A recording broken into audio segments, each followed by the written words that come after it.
ব্যবস্থাপনার সপ্তম অধ্যায়ে রাষ্ট্রীয় ব্যবসা নিয়ে আজকে আলোচনা করব। রাষ্ট্রীয় ব্যবসা, তা রাষ্ট্রীয় ব্যবসা হলো জনগণের কল্যাণের জন্য যে ব্যবসা পরিচালিত হয়ে থাকে তাকে আসলে বলা হয় হলো রাষ্ট্রীয় ব্যবসা। এটা আসলে নিজস্ব মানে রাষ্ট্রীয় কর্তৃক বা সরকার কর্তৃক আইন দ্বারা পরিচালিত হয় এবং নিয়ন্ত্রিত হয়, তাকে আসলে বলা হয় হলো রাষ্ট্রীয় ব্যবসা। এখানে আসলে অন্য কারো এই পরিচালনায় কোনো অংশগ্রহণের কোনো সুযোগ থাকে না। তাহলে রাষ্ট্রীয় ব্যবসা কি? রাষ্ট্রীয় ব্যবসা হলো রাষ্ট্র কর্তৃক আইন দ্বারা বা সরকার কর্তৃক আইন দ্বারা যে প্রতিষ্ঠান পরিচালিত হয় এবং নিয়ন্ত্রিত হয় তাকে বলা হয় হলো রাষ্ট্রীয় ব্যবসা। তা রাষ্ট্রীয় ব্যবসায় কাকে বলে সম্পর্কে আমরা জানলাম। এখন রাষ্ট্রীয় ব্যবসার বৈশিষ্ট্য নিয়ে একটু আলোচনা করি। তা রাষ্ট্রীয় ব্যবসার বৈশিষ্ট্য হলো, দেখেন, সবার আগে হলো স্বতন্ত্র গঠন প্রণালী, রাষ্ট্রীয় মালিকানা, তারপর স্বাধীন আইনগত মর্যাদা, জনগণের উদ্দেশ্য, এরপর হলো রাষ্ট্রীয় ব্যবস্থাপনা ও পরিচালনা, এরপর হলো বৃহদায়তন প্রকৃতি, চিরন্তন স্থায়িত্ব। যেহেতু রাষ্ট্রীয় ব্যবসা সরকার বা রাষ্ট্র কর্তৃক আইন দ্বারা পরিচালিত হয় এবং গঠন হয়, এটা আসলে ছোট কোনো প্রতিষ্ঠান না, এটা বড় একটি প্রতিষ্ঠান। এবং এটা দেখেন এখানে হচ্ছে স্বতন্ত্র গঠন প্রণালী, এখানে কোনো মানে কারো জোর বা কোনো কিছুতে এখানে আসে যায়, এখানে যে যার গণতন্ত্রের মাধ্যমে এইটার কাজ হয়ে থাকে, ঠিক আছে, স্বতন্ত্র ধর্মী। আচ্ছা, এরপর হলো রাষ্ট্রীয় মালিকানা। একটু আগে যেটা বললাম যে রাষ্ট্র কর্তৃক পরিচালিত হয় এবং নিয়ন্ত্রিত হয়, মানে এটার মালিকানা থাকে হলো রাষ্ট্রীয়, মানে রাষ্ট্রের সবাই। রাষ্ট্রে কারা থাকে? রাষ্ট্রে থাকে আমরা। তাহলে এটার মালিক কি? মালিক এক পর্যায়ে কিন্তু আমরাই বলা চলে। কিন্তু এখানে মানে রাষ্ট্র মালিকানা, এখন আমরা এটাকে আমরা বলতে পারি সরকার, ঠিক আছে, সরকারি যে জিনিসগুলো সেটাকে আসলে বলা হয় হলো রাষ্ট্রীয় মালিকানা। আর সরকারের কি কি জিনিস থাকে সেটা হলো বিআরটিসি আছে, দেখেন ওয়াসা আছে, এগুলো কি আমরা যে বলতে পারি এটা আমার রাজত্ব না, এটা আপনার রাজত্ব না, এটা সরকারের, ঠিক আছে। তাহলে সরকারের এই মালিকানা থেকেই আসলে বলা হয় হলো রাষ্ট্রীয় ব্যবসা। এরপর হলো স্বাধীন আইনগত মর্যাদা। এর মর্যাদাটা হলো স্বাধীনভাবে এর মর্যাদাটা পালন হয়ে থাকে। এরপরটা দেখেন জনকল্যাণের উদ্দেশ্য। রাষ্ট্রীয় ব্যবসার প্রধান উদ্দেশ্যই হলো জনকল্যাণের উদ্দেশ্য, মানে জনগণের জন্যই হলো এই রাষ্ট্রীয় ব্যবসাটা তৈরি হয়ে থাকে। রাষ্ট্রীয় ব্যবসার প্রধান উদ্দেশ্য কি? জনকল্যাণ, মানে জনগণের কল্যাণের জন্যই আসলে রাষ্ট্রীয় ব্যবসাটা তৈরি হয়ে থাকে। এখন দেখেন রাষ্ট্রীয় ব্যবসা কি কি আছে।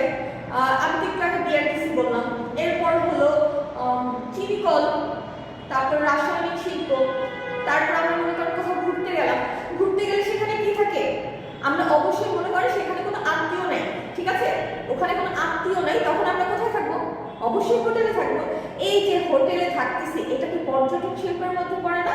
এই যে এটাকে বলা হলো পর্যটন শিল্প, এটাও হলো রাষ্ট্রীয় মালিকানাধীন। এরপর হলো রাষ্ট্রীয় ব্যবস্থাপনা ও পরিচালনা। মালিকানা পরিচালনা একই কথা, যে রাষ্ট্র দ্বারা পরিচালিত হয় এবং নিয়ন্ত্রিত হয় দেখে একে আসলে বলা হয় হলো রাষ্ট্রীয় ব্যবসা। তো এটা রাষ্ট্র দ্বারাই হলো পরিচালনা হয় এবং নিয়ন্ত্রিত হয়ে থাকে। এরপর বৃহদায়তন প্রতিষ্ঠান, এই প্রতিষ্ঠানটা যেহেতু রাষ্ট্রের দ্বারাই পরিচালিত হয়ে আছে, এটা আসলে ছোট কোনো প্রতিষ্ঠান না, এটা বড় প্রতিষ্ঠান, যার কারণে একে বলা হয় হলো এটা বৃহদায়তন প্রতিষ্ঠান। এরপরটা দেখেন চিরন্তন স্থায়িত্ব। এটার স্থায়িত্ব একদিন দুই দিনের জন্য না। আমাদের দেখেন আমরা দেখি হলো মুদির দোকান দেখি, তারপর হলো আশেপাশে অনেক দোকান দেখি, আজকে আছে কালকে নেই, কিন্তু ওয়াসা চলতেছে সেই অনেক আগে থেকে। তারপরে হলো ডাক বিভাগ, সে চলতেছে, ডাক বিভাগের কাজ অনেক বন্ধ হয়ে গেছে, তারপরে কিন্তু সেটা বন্ধ হয়নি, সেটা কিন্তু এখনো চলতেছে। তাহলে কি এটার স্থায়িত্ব চলতেই থাকবে। এটা স্থায়িত্ব হলো কি? চিরন্তন স্থায়িত্ব, মানে এটা সব সময় থাকবে। আমরা তাহলে রাষ্ট্রীয় ব্যবসায়ের হলো বৈশিষ্ট্য সম্পর্কে জানলাম, যে রাষ্ট্রীয় ব্যবসায় আসলে কি কি ধরনের বৈশিষ্ট্য থাকে। বৈশিষ্ট্য কি জিনিস? এখন যদি আপনাকে বলা হয় যে মনে করেন আমার সাথে আমার কোনো ফ্রেন্ড থাকলো, ঠিক আছে, তার বৈশিষ্ট্য আর আমার বৈশিষ্ট্য কিন্তু সেম না। দুইজনের মধ্যে যেই জিনিসগুলো বিদ্যমান, মানে আমার মধ্যে যেই জিনিসগুলো বিদ্যমান তাকে নিয়েই আসলে বলা হয় হলো আমি, এবং আমার ফ্রেন্ডের ভিতরে যেই জিনিসগুলো বিদ্যমান যেই মানে নেচার, ঠিক আছে, নেচার, তো সেইগুলো জিনিসকে নিয়েই আসলে বলা হয় হলো বৈশিষ্ট্য। তো বৈশিষ্ট্য সম্পর্কে আমরা জানলাম। এরপর হলো রাষ্ট্রীয় ব্যবসার উদ্দেশ্য। রাষ্ট্রীয় ব্যবসার আসলে উদ্দেশ্য কি, তাদের আসলে কেন রাষ্ট্রীয় ব্যবসাটা করা হয়। এদের উদ্দেশ্য হলো, প্রথমেই হলো প্রধান উদ্দেশ্য হলো জনকল্যাণ, ঠিক আছে, রাষ্ট্রীয় ব্যবসার প্রধান উদ্দেশ্যই হলো জনকল্যাণ।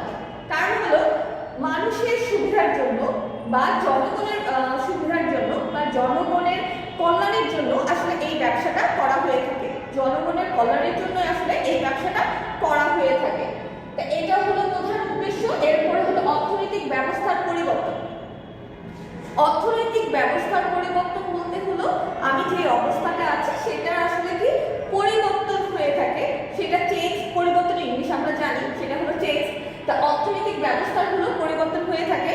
আমরা মনে করেন এটা উদাহরণ কি দেওয়া যেতে পারে, আমরা কোথাও যাচ্ছি বা কোথাও কিছু করছি, তখন এই সঠিকভাবে আমার অর্থনৈতিক ব্যবস্থার যেন চেঞ্জ আসে।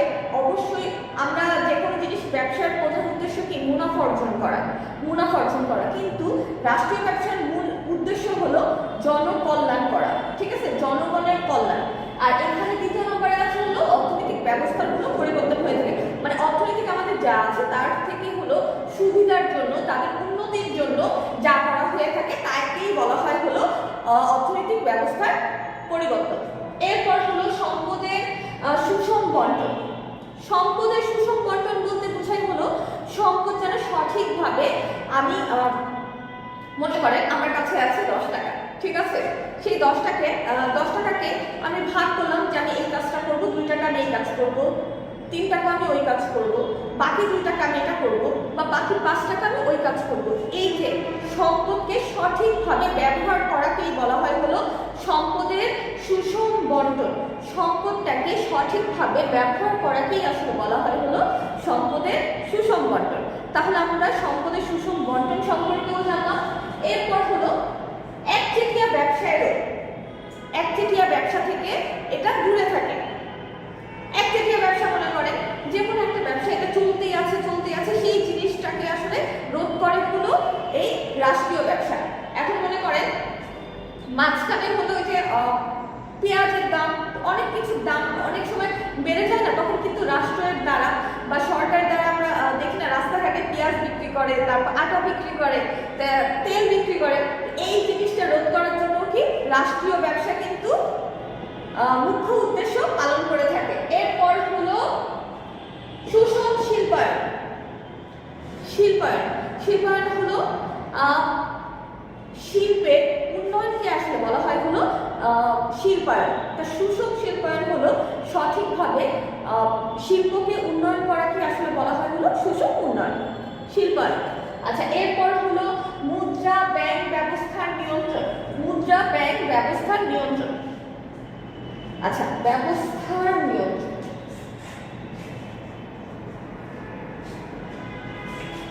মুদ্রা আর হলো ব্যাংক ব্যবস্থার বিভিন্ন ধরনের কাজের নিয়ন্ত্রণ করে থাকে সেই রাষ্ট্রীয় ব্যবসা। তা রাষ্ট্রীয় ব্যবসা শুধুমাত্র যে উপরের কাজগুলো যে করে থাকবে তা না, সেটা হলো মুদ্রা ও ব্যাংক ব্যবস্থারও নিয়ন্ত্রণ করে থাকে। এরপরেরটা হলো দেশ রক্ষা শিল্প পরিচালনা। দেশের বিভিন্ন ধরনের রক্ষার জন্য শিল্পের বিভিন্ন পরিচালনা করে থাকে সেই রাষ্ট্রীয় ব্যবসায়ী। এছাড়াও আমরা তারপর গুরুত্বপূর্ণ ওষুধ ও ভেষজ, আচ্ছা, বিভিন্ন ধরনের ওষুধ, তারপরে হলো ক্ষতিকর পণ্য থেকে হলো নিয়ন্ত্রণও করে থাকে হলো রাষ্ট্রীয় ব্যবসা। এখন এই কথা দ্বারা কিন্তু আপনারা নিজেরাও বুঝতেছেন যে এটা আসলে কি বোঝাচ্ছে, যে মনে করেন দেশের কোনো জিনিসের কোনো ক্ষতিকারক কোনো জিনিস যদি থাকে সেটা থেকেও আসলে নিয়ন্ত্রণ করে থাকে হলো রাষ্ট্রীয় ব্যবসা। এরপর হলো মৌলিক শিল্প প্রতিষ্ঠা। ভারী ও মৌলিক শিল্পের ব্যবস্থাকে বলা হয় হলো যে মৌলিক জিনিসটাকে, মৌলিক জিনিসটা হলো বিভিন্ন জিনিসটাকে যখন আমি একত্রিত পড়ে যখন নতুন একটি জিনিসে রূপান্তর করবো, সেটা আমরা ক্লাস 9-10-এও পড়ে আসছি, মৌলিক যৌগিক। ঠিক আছে, ওই একই জিনিস কিন্তু আমাদের এখন পর্যন্তও আছে, যে কোনটাকে মৌলিক বলে কোনটাকে যৌগিক বলে। ঠিক আছে, তাহলে এই ব্যবস্থাগুলো উন্নতি করে বা এটাকে হলো সামনে আগাতে পারে হলো সেই রাষ্ট্রীয় ব্যবসার মাধ্যমে। আর রাষ্ট্রীয় ব্যবসার মাধ্যমে সবচেয়ে গুরুত্বপূর্ণ আরেকটি বিষয় হলো, সেটা হলো কর্মসংস্থানের সুযোগ সৃষ্টি করে দেয়। তো রাষ্ট্রীয় ব্যবসার মাধ্যমে শুধুমাত্র যে শিল্পের উন্নতি হয়, তারপর বিভিন্ন একচেটিয়া ব্যবসায় রোধ হয় তা না, সেটা হলো রাষ্ট্রীয় ব্যবসা যত বাড়বে তত কি শিল্পের মানে কর্মসংস্থানের সুযোগটা বৃদ্ধি পাবে। আর কর্মসংস্থানের সুযোগ বৃদ্ধি পেলে কি বেকারত্ব হ্রাস হবে।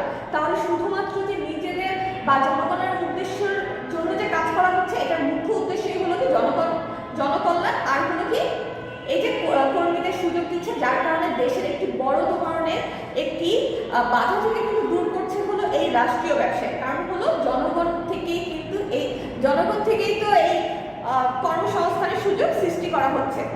তাহলে আমরা রাষ্ট্রীয় ব্যবসায় উদ্দেশ্য সম্পর্কে জানলাম, বৈশিষ্ট্য সম্পর্কে জানলাম, আপনার বাসায় অবশ্যই পড়ে নেবেন। আর এছাড়াও রাষ্ট্রীয় ব্যবসায়ের হলো আপনাদের বলে দিচ্ছি যে রাষ্ট্রীয় ব্যবসায় আচ্ছা প্রকারভেদ, এখানে প্রকারভেদটা আছে যে রাষ্ট্রীয় ব্যবসায়ের বইয়ে আপনি একটু দেখে নেবেন। বইয়ে হলো 321 নম্বর পৃষ্ঠা, 321 নম্বর পৃষ্ঠায় দেখে নেবেন হলো রাষ্ট্রীয় ব্যবসার প্রকারভেদ, সরকারি, তারপর বিধিবদ্ধ, সরকারি কোম্পানি, তারপর বোর্ড শাসিত প্রতিষ্ঠান।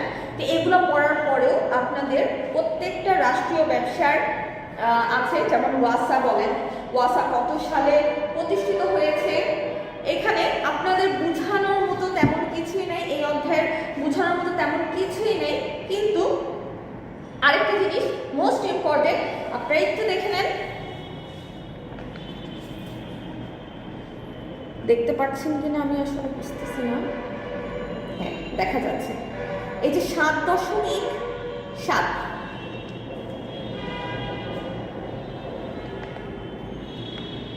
এটা মোস্ট ইম্পর্টেন্ট। ঠিক আছে, এটা আপনারা পড়ে নেবেন। যেমন বাংলাদেশ রাসায়নিক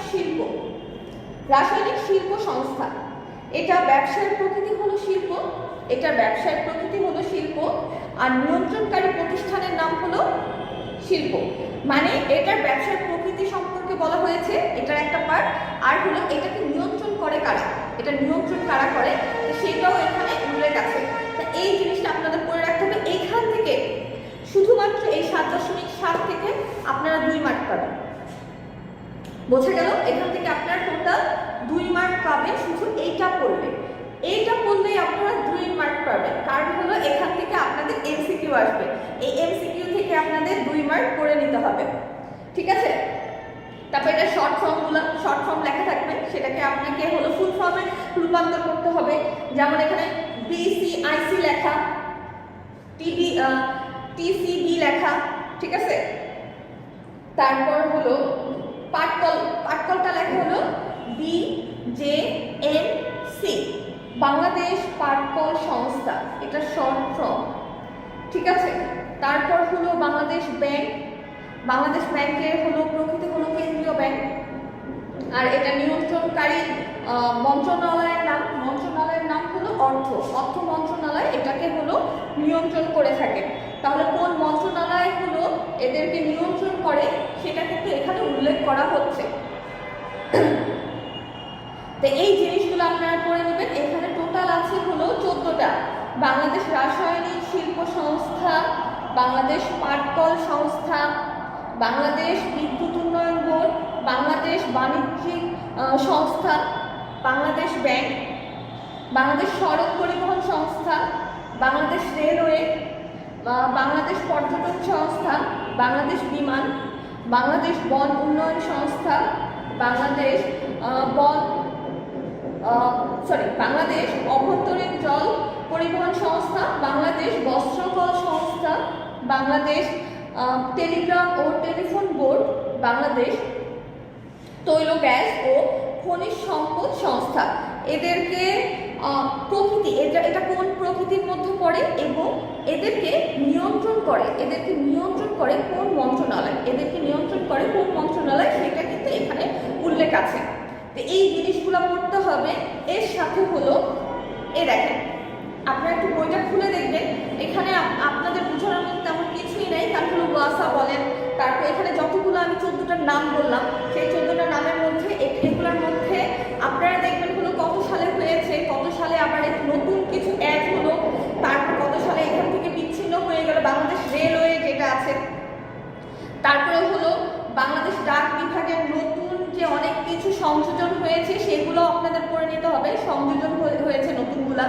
তারপর হলো বাংলাদেশ রেলওয়ে কত সালে বাংলাদেশে এসেছে, কত সাল থেকে শুরু হয়েছে, এই জিনিসগুলো আপনাদের মাথায় রেখে, এবং এখান থেকে কি ধরনের প্রশ্ন আপনারা বলতে পারেন যে ম্যাম আমি পড়লাম, সবগুলাই পড়লাম, কিন্তু এখান থেকে কি ধরনের কোশ্চেন আসবে, মানে কেমন আসবে। এখন আপনাদের একটা সৃজনশীল এরকম আসলে যে আমি বাসা থেকে বের হলাম, আপনাদের জুম ক্লাস থেকে আমি বুঝিয়েছি, জুম ক্লাসে অনেকে ছিলেন না, যার জন্য আমি এটা আবার রিপিট করছি। আমি বাসা থেকে বের হলাম, হয়ে আমি কোনো একটি বাসের সহায়তায় আমি আমার গন্তব্য স্থানে চলে গেলাম। এখানে আমি যে বাসে উঠলাম, এটা কোন ধরনের ব্যবস্থার মাধ্যমে আমি বা কোন ধরনের রাষ্ট্রীয় ব্যবসার সহায়তায় আমি একটা জায়গায় পৌঁছালাম। তাহলে এখানে যে বাসের মাধ্যমে যে আমি একটা জায়গায় পৌঁছালাম সেটা কি বিআরটিসি।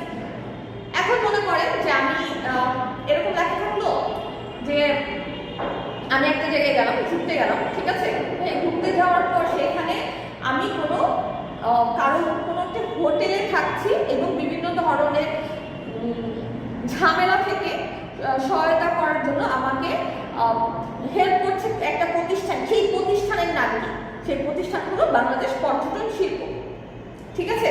এই যে আপনারা যখন বাইরে বিভিন্ন জায়গায় ঘুরতে যান, তখন রাস্তাঘাটে লেখা থাকে না যে আপনাদের সহায়তায় এখানে ফোন দেন, ওখানে ফোন দেন, এইগুলাকেই কিন্তু সকল এই যে বাইরে ঘুরতে গেলে বিভিন্ন ধরনের এই জনকল্যাণের জন্য বা নিজেদের হেল্পের জন্য যারা সহায়তা করে থাকে তাকেই আসলে বলা হয় হলো রাষ্ট্রীয় ব্যবসা। তাহলে রাষ্ট্রীয় ব্যবসা সম্পর্কে আমরা জানতে পারলাম, এবং রাষ্ট্রীয় ব্যবসায় কীভাবে প্রশ্নগুলো আসবে সেগুলোও আমরা জানতে পারলাম। এগুলো আপনার বাসায় খুব ভালো করে পড়বেন, এবং এইখান থেকে আমি তো প্রথমেই বলে দিলাম যে এখান থেকে 100% আপনারা পাবেন, এটা শিওর থাকে, এটা কোনো মিস হবে না, ঠিক আছে। এখান থেকে কখনো মিস হয় এরকম কোনো রেকর্ড নাই, ঠিক আছে। নাই যেহেতু এটা করতে হবে, এবং ওই 4টা থেকে 7.7 মোস্ট ইম্পর্টেন্ট 7.7 শর্ট ফর্ম এবং ফুল ফর্ম। শর্ট ফর্ম এবং ফুল ফর্ম খুব ভালো করে করতে হবে, কারণ এখান থেকে আপনাদের 2 মার্ক আসবে, আমি বলেই দিয়েছি 2 মার্ক আসবে। 2 মার্কটা খুব ভালো করে করবে এবং ওখান থেকে আপনাদের প্রশ্ন আসবে, ঠিক আছে। তো এই জিনিসগুলো আপনারা করে নেবেন। আর হলো রাষ্ট্রীয় ব্যবসা কেন সফল হতে পারে না সেই কারণগুলো, এই যে জিনিসগুলো বাকি যে জিনিসগুলো আছে সেটা হলো আপনাদের 2 মার্কের জন্য আসবে। তো 2 মার্কের জন্য তো অবশ্যই করতে হবে আপনাদের যে 2টা এখান থেকে সৃজনশীল আসে, ঠিক আছে। 2টা সৃজনশীল আসে। আমি প্রথম থেকে বলে আসছি যে আপনাদের এই সাবজেক্টে আপনার ইচ্ছা করলে A+ পাবেন, ইচ্ছা করলে, কিন্তু আপনাদের ইচ্ছাটা হয় না কেন জানি। আমি দেখি আপনাদের এই সাবজেক্টে A+ পাওয়ার ইচ্ছাটা খুবই কম। কেন আমি আসলে নিজেও জানি না, কারণ হলো এটা লিখতে হয় দেখে, আর অনেকটা হলো যে এটা পাওয়া অনেক ইজি দেখে এর জন্য আপনাদের পড়তে ইচ্ছা করে না। ফিনান্স বলেন, তারপর বলেন, অ্যাকাউন্টিং বলেন, এগুলোই আসলে অনেক কষ্ট করে নাম্বার উঠাতে হয়, এইগুলা পড়তে খুব মজা লাগে, ঠিক আছে। কিন্তু এটাতে অনেক ইজি আপনারা পেয়ে যাচ্ছেন হলো নাম্বার, এর জন্য এটা পড়তে ইচ্ছা করে না, মানে হাতের কাছে পাওয়া জিনিস ভালো লাগে না, এটাই হলো মূল ফ্যাক্ট। এখন এটা আর বলে লাভ নেই, এখন আপনারা চেষ্টা করবেন হলো আপনারা যেন এই সাবজেক্টে A+ পান, খুব ইজি। এবং আমি প্রত্যেকটা ক্লাসে বলে দিই যে এখান থেকে এই 2 মার্ক আসবে, এখান থেকে 5 মার্ক আসবে, এখান থেকে 10 মার্ক আসবে। এই জিনিসগুলো যদি আপনারা মাথায় রেখে পড়েন তাহলে কিন্তু আপনার পরীক্ষায় একটা ভালো রেজাল্ট করবেন, ঠিক আছে। যে আমি কিন্তু প্রত্যেকটা অধ্যায়ে দুটোই কিন্তু যেটা আমার সামনে পড়ে আমি কিন্তু বলে দিই যে এখান থেকে এই মার্ক